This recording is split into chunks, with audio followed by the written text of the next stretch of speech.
et le Clos des Roses qui nous accueille dans ce magnifique écrin qui représente un peu l'ADN, l'identité de notre département à travers ce chien. Alors pourquoi aujourd'hui organiser un tel événement par une agence de développement touristique?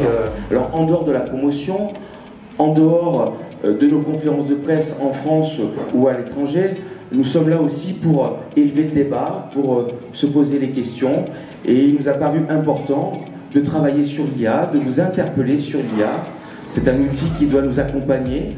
Aujourd'hui, il y a une telle avancée, tous les jours, il y a du changement autour de l'IA, et c'est de notre devoir de pouvoir vous interpeller et puis comprendre les évolutions, parce que c'est pas un outil de l'avenir, c'est un outil du présent. Et c'est comme ça que nous devons le prendre.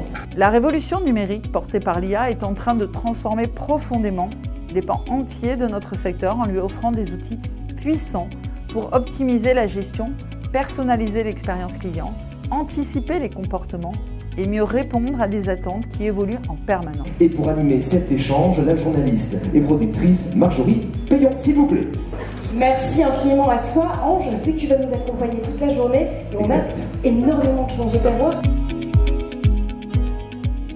À l'époque, on t'avait mis au défi d'être plus fort que ChatGPT quand il s'agissait de disserter et de disserter de philosophie pour le bac philo.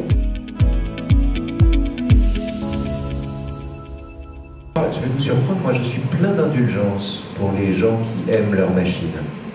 J'ai un copain un peu mélancolique, américain, Ashkenaz mélancolique, pléonasme.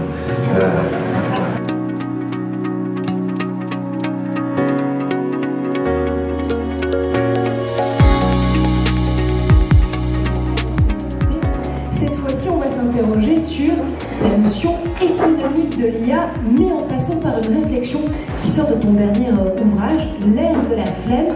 Le loisir, c'est l'avenir absolu, de plus en plus. Ça va continuer. On travaillait 1900 heures en moyenne en 1950, aujourd'hui on est à 1600 en moyenne, et on vit de plus en plus longtemps. Le grand risque, c'est quoi? Le grand risque, c'est le métavers, c'est le virtuel, c'est le fait que de plus en plus, encore une fois, on passe 70% de loisirs sur nos écrans.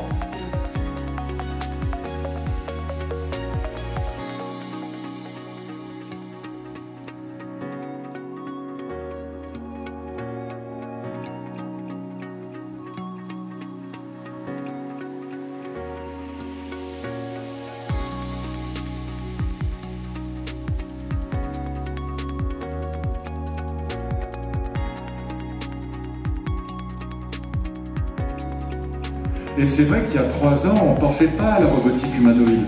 Les robots Optimus n'existaient pas, ceux d'Elon Musk, mais allez les voir. Les robots Optimus qui servent à table, ils vous font le dîner, quand vous rentrez chez vous, ils vous font une caipirinha ou un mojito, ils font faire les devoirs aux enfants, ils vont faire les courses. Et vous pouvez discuter avec de Victor Hugo, de Flaubert ou de Kant avec eux. Voilà. Donc il n'y aurait pas un...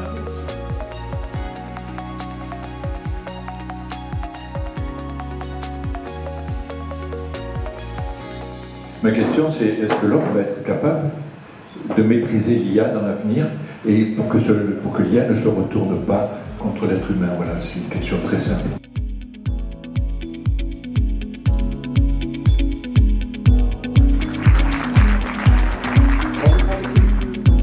Le tourisme, c'est le secteur, un des secteurs, en tout cas peut-être le secteur qui est le plus exposé aux transformations numériques.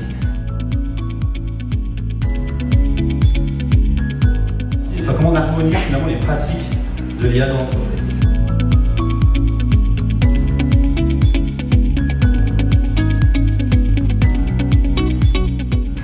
Est-ce que vous pensez que l'IA peut avoir un rôle dans la protection de la nature et le lien avec l'environnement?